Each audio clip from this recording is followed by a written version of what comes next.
Have you ever found the perfect fabric, but realized it was a little see-through or sheer and weren't sure how to deal with that?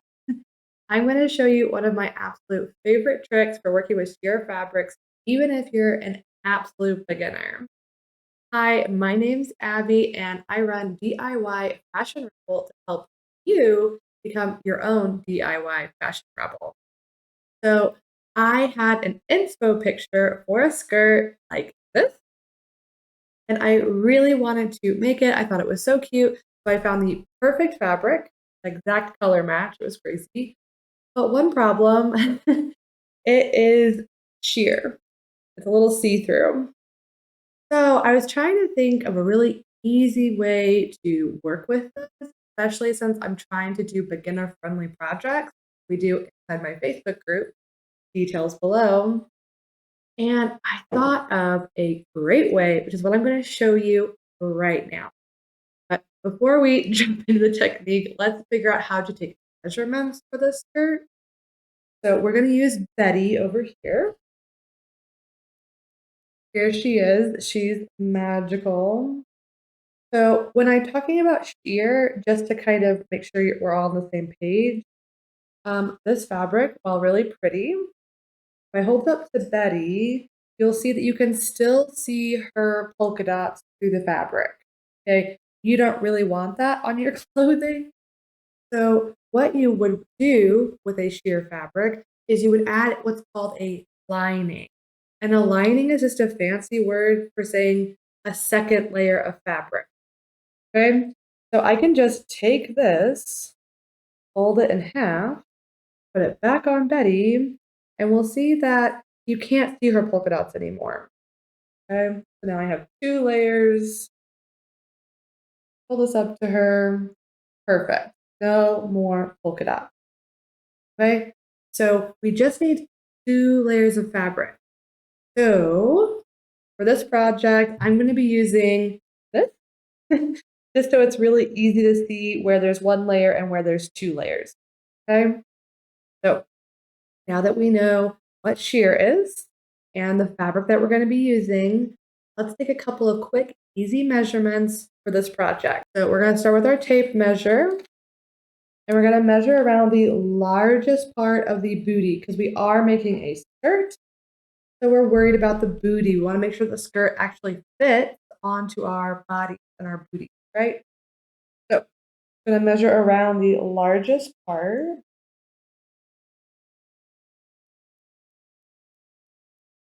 This does not have to be an exact science, okay? Just somewhere close to around, see this is moving, close enough, okay?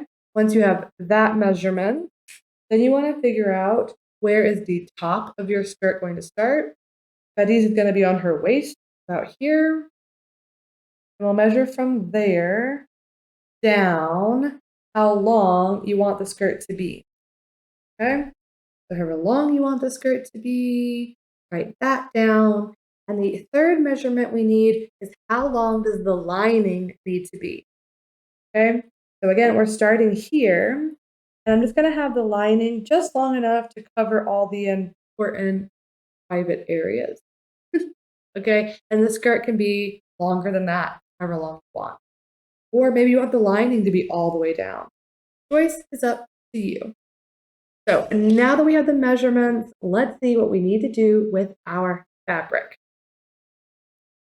So here are our two fabrics.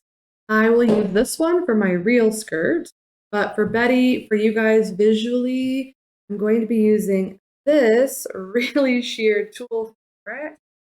So that way, when I fold it and we have our lining, you can actually see where it is, okay? So I've already cut out my rectangle. Okay, so this measurement is around the booty times 1.25, just so the skirt's a little bit more flowy.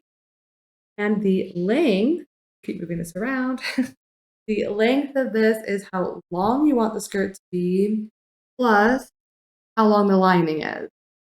Okay, so with those two measurements, on this side, the width around here, we have a rectangle.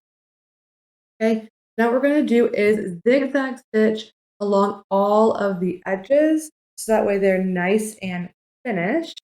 Quick tip, when you get to the corner of your fabric, just stop with the needle down in the fabric, raise your presser foot, and turn the fabric like this, and then you can just keep sewing. This makes this really quick, and you don't have to stop and start on each side.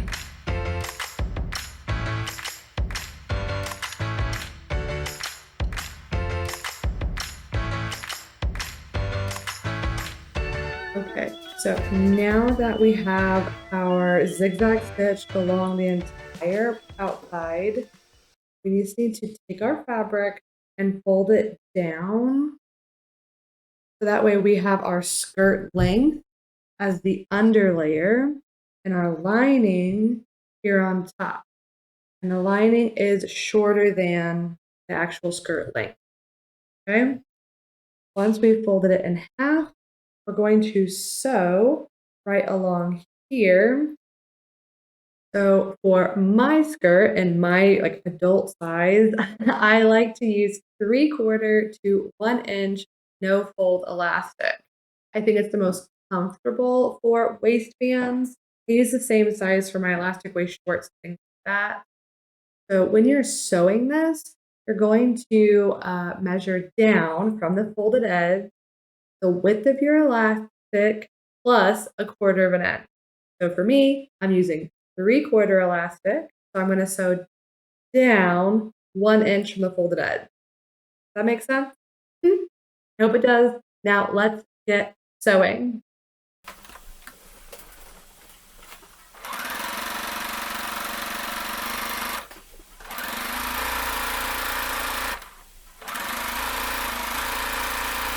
Now that we've sewn it, we're going to insert elastic. I think this is easiest to do if you take a safety pin and you attach it to the end of your elastic.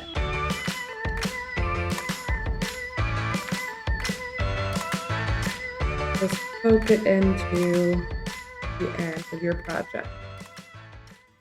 Push the safety pin along, then we'll grab the end of it, pull all of this back.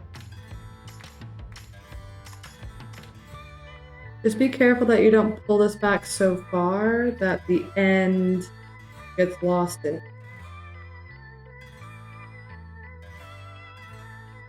Now you want to make sure that your elastic isn't twisted. Here. Look at the two ends and safety pin them together.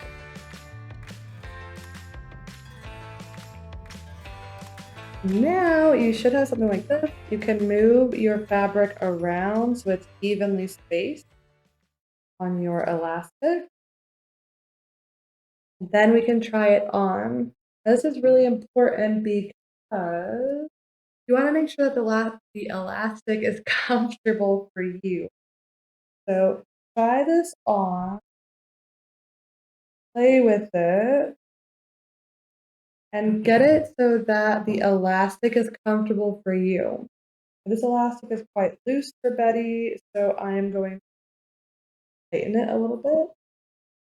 I can just take the elastic, pull it out some, and re-safety pin it to something that looks better. Now, for Betty, it's more about if it looks good or not, but for you, this should be more about comfort.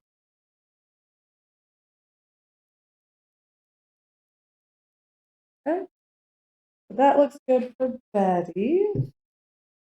So we are very nearly done with the skirt. Once you have the elastic at a length that feels comfortable for you, we're gonna take this project off and sew our last two things. So now that I've cut the elastic to the length that I want, I'm going to carefully take my fabric and pull it until the elastic and the fabric line up like that. Okay? Once it's lined up, I'm going to pin this in place. Okay? I'm going to repeat the same thing on the other side. Oop. Just pulling the fabric along until it lines up with the elastic. You pin this in place. Okay. Now, while this is pinned, we're going to leave it for a second.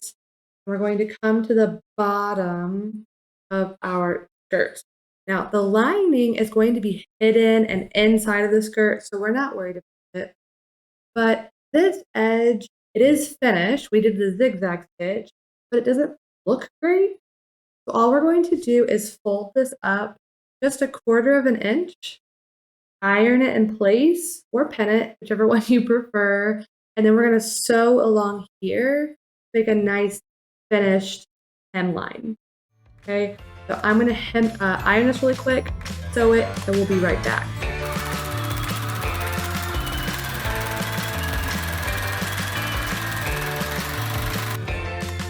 Now that we have our lining, our hem, and our elastic, we just have one more step.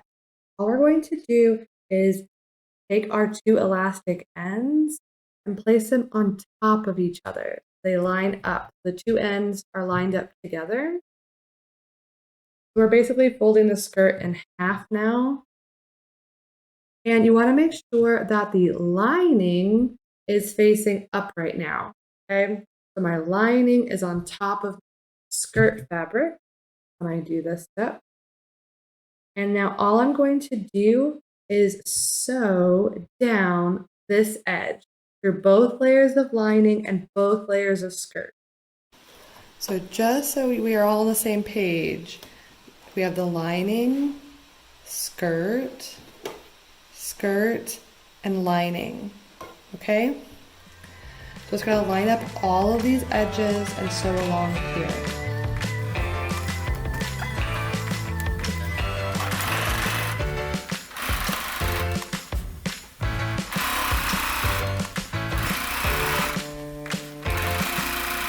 Technically the last step for sewing this, but if you want your skirt to look extra professional, you're going to want to press your seam open. And by that, I mean that this seam that we just sewed, you're going to want to lay it down, one layer, lay it down on your ironing board, open the 2 sides, and press with your iron along this so it lays nice and flat. This will give your skirt a super professional finish. Now that I've ironed that seam open, I can put it back on Betty. And that's it. That's how quick and easy this skirt is. And you've put in a lining. How cool is that? So now if you ever find a semi-sheer fabric that would look gorgeous as a skirt, you don't have to be scared of it. You know exactly how to put in a lining. That way it's not see-through. So I have the lining here and the full length of the skirt here. And I mean, yes, we're using tools, so it's still see-through. But if you had like this fabric, 2 layers would be perfect for making this not see-through. So here's Betty's version, but you can use these steps for any size you want. So if you want to learn to sew with your kids and help them make doll clothes like I do for Betty, or you can make this in full size like I did here. This project turned out so well. It was so easy, and I cannot wait for you to make your very own DIY skirt like this one. Now, if you'd like to learn how to make clothing with part of a group, then be sure to come hang out in the DIY Fashion Rebel Facebook group. Each month, we do a beginner-friendly project like this one. And if you'd like even more helpful bonuses to make these beginner-friendly projects even easier, then be sure to check out my Patreon page. On there, you'll get exclusive access to project checklists, so specific to each project, fabric recommendations, a bunch of other really helpful tips. So if you want more information on that, check out the Patreon link below. And if you're looking for another beginner-friendly project to jump into right now, why not try one of the ones on screen? Whatever you decide, you are incredible. I can't wait to see your future DIY projects. Happy sewing!